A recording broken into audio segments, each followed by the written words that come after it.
Святая Библия говорит о стезе праведных. И что она говорит, доктор Суарес? Стезя праведных, как светило лучезарное, которое более и более светлеет до полного дня.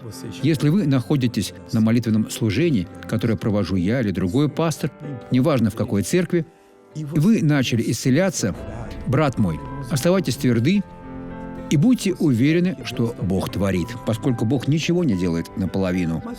Но почему Он порой медлит? Потому что стезя праведных, как светило лучезарное, которое более и более светлеет. В некоторых местах в 5 часов утра уже светло, как днем. На северо-востоке в 4:30 уже светает. Итак, светает, светлеет, светлеет, светлеет, и так до наступления полного дня, когда нет уже никаких проблем. Поняли? Бог сказал вам. Послушайте свидетельство этого человека, и я вернусь.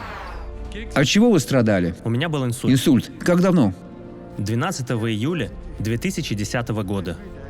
2010-го. 13 июля исполнилось 13 лет. Да. И как вы шли сюда сегодня? Покажите мне.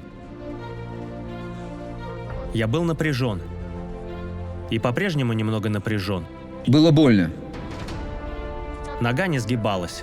Так, не сгибалась. Теперь вы можете ее согнуть? Уже немного можете. Мне уже лучше. Лучше. Уже можете ходить без трости. Идите без нее. Идите, идите, Сын Божий. Идите. Идите, идите, Бог с вами. Как прекрасно.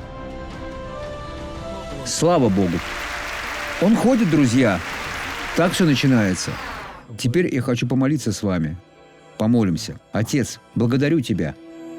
Я воспользуюсь властью, данной мне Господом, полномочиями, чтобы обличить все зло в этой жизни. И я говорю этой силе зла: ты сейчас уйдешь.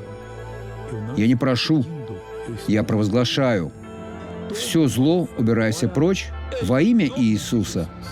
А вы скажите: благодарю. Аминь.